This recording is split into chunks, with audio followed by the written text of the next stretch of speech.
Bismillahirrahmanirrahim. Assalamualaikum warahmatullahi wabarakatuh.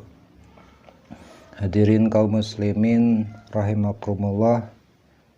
Alhamdulillah tepang deui neraskeun kajian kitab Wasfuriyah.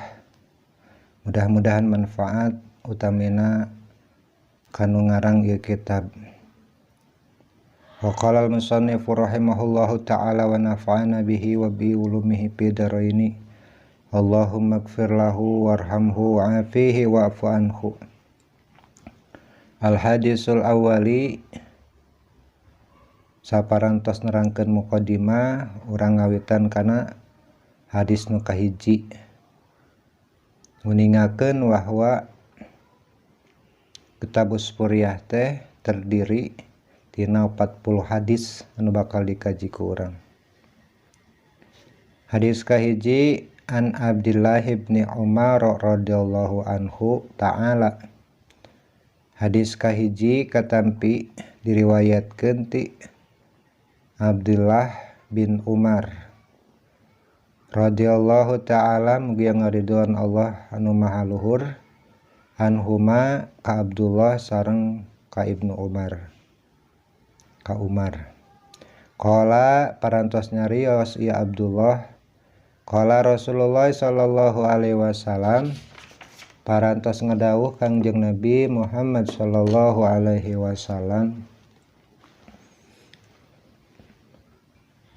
Ar-rahimuna ari jalmi-jalmi anu asih kabeh, jalmi-jalmi anu gaduh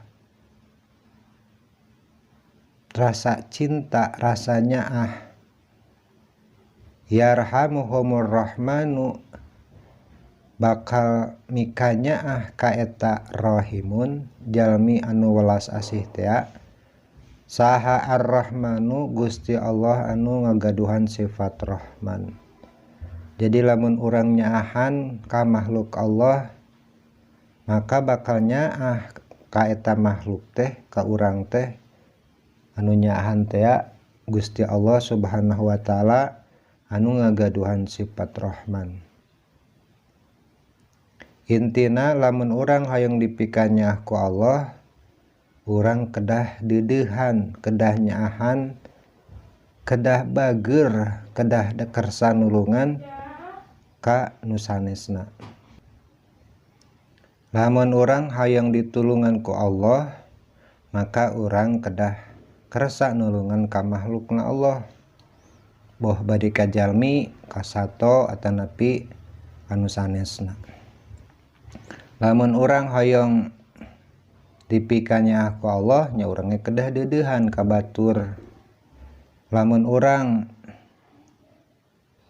hoyong kenging ridona Allah Subhanahu wa taala, nya urang ge kedah kersa nulungan nyaah mika asih mika welas ka batur. Maka leres saur sapalihna ulama, jalmi moal bisa syukur ka Gusti Allah lamun eta jalma can bisa syukur ka papada makhluk. Irhamu saur Kangjeng Nabi teh, irhamu kudu silih pikanyaah pikadeudeu anjeun kabeh.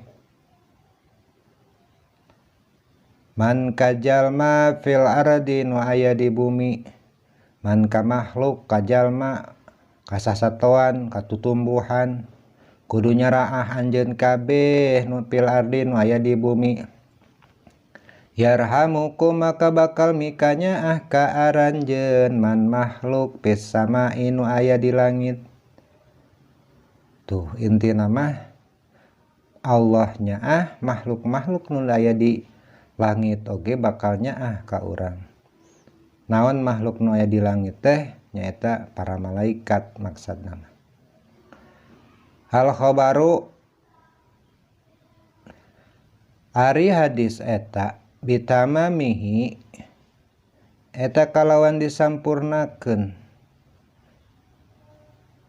Ieu hadis wa fi muwafaqati jeung eta tetep dina nu ngamuwafaqatan anu mendukung hadza kana hadal hadis kana hadis hikayatun aya hiji hikayah.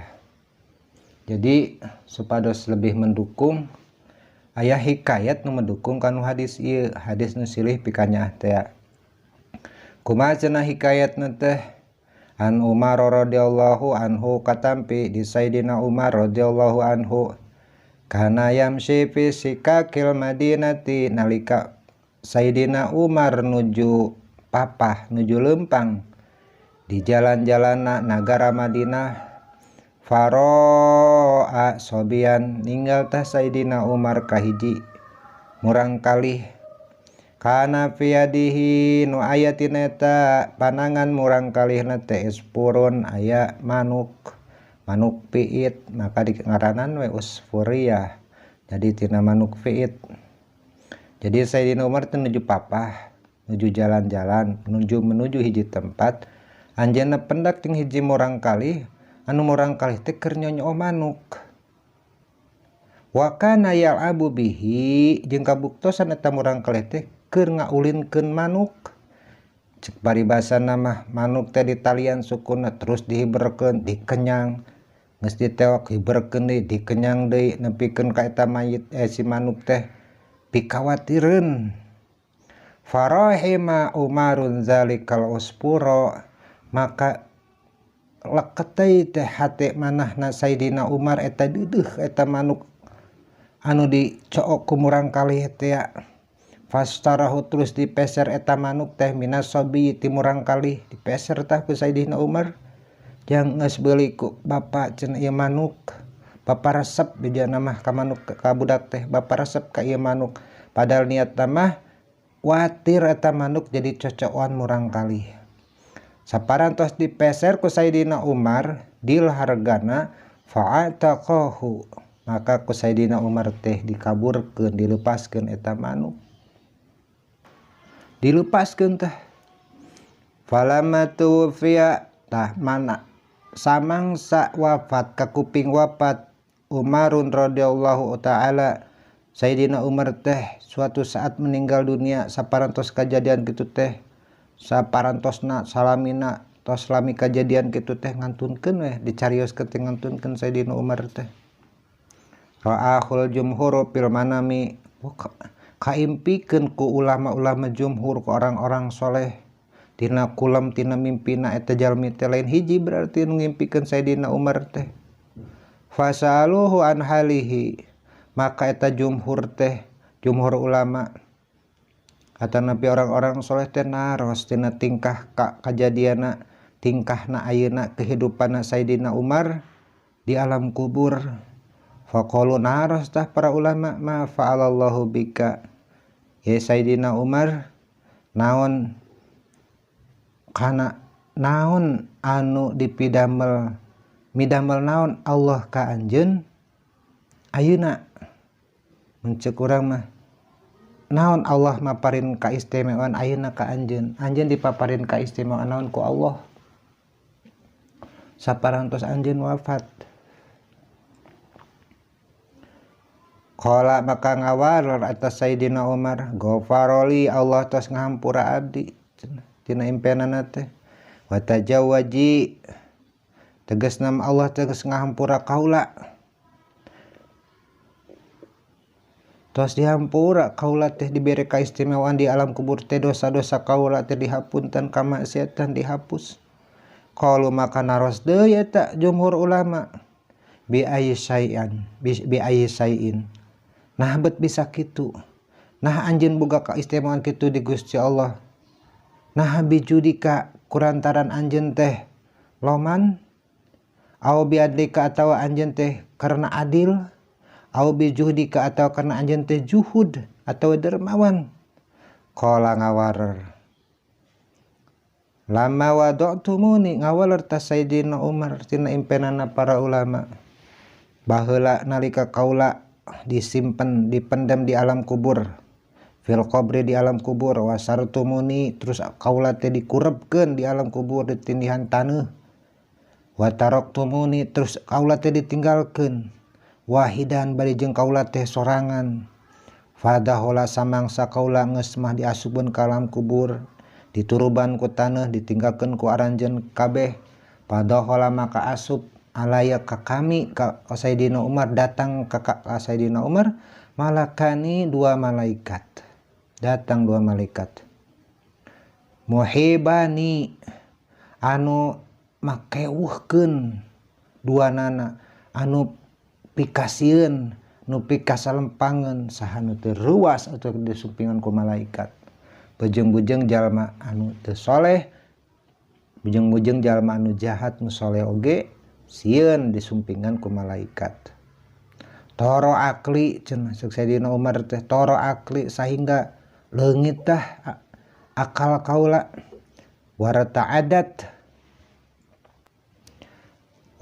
adat jereng sareng ngadeg-deg cenah ruas mafasoli bubukuan kaula, hate kaula, manah kaula, min haibatihima tina fakewuhna eta dua malaikat, tina datangna eta malaikat. Tos kitu teh malaikat teh cananya wa akhadani eta nyokot eta malaikat, wa ajlasani ngadieukeun kaula eta malaikat, wa arada sareng ngamaksud eta dua malaikat ayas alani rek nanya ka kami, sancan nanya pasami tu nguping kaula nidaan kana hiji panggilan minal hatipi dina suara nu tanpa jirim, maksudna mah suara ti langit, suara ti Allah Subhanahu wa taala. Kumaha saur Allah, utruka tinggalkeun hei dua malaikat, abdi hamba kaula, imah hamba kaula, wala tu khawwafahu ulah mikasieun anjeun, ulah makewuhkeun anjeun ka ieu jalma ka hamba kaula. Naon margina? Fa inna rahimtuhu sabab kaula nyaah ka ieu hamba, kal sabab kaula deudeuh ka ieu hamba, sabab kaula rahmat ka ieu hamba, wa tajawwajtu jeung geus ngahampura kaula anhu ka ieu hamba.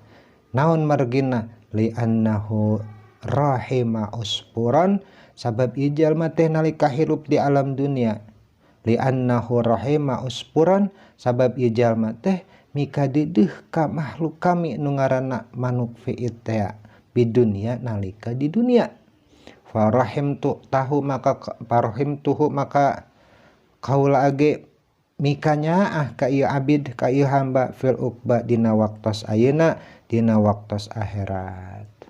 Jalmi anu deudeuh nyaahan kanu manuk ku Allah dibalas, komo lamun urang nyaah kanu janten jalmi-jalmi ciptaan Allah, jalmi-jalmi soleh bakat nyaah pisan atuh Allah bet urang nyaah ka manuk oge, Allah maparin rahmat kasih sayang ka eta Sayyidina Umar. Masya Allah, ilah hikayat di Sayyidina Umar, mudah-mudahan manfaat kanggo urang.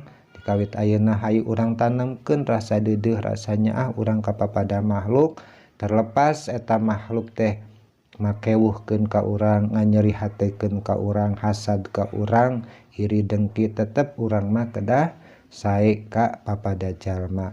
Margi jalma nu utama mah nalika dibere kasayan anjeunna senyum, nalika dipaparin pakewuh ku batur anjeunna tetep sabar. Mudah-mudahan ieu kisah ngabukakeun manah ujung pikiran urang supados urang ulah riren mika nyaah mika deudeuh ka batur. Barakallahu li wa lakum. Assalamualaikum warahmatullahi wabarakatuh.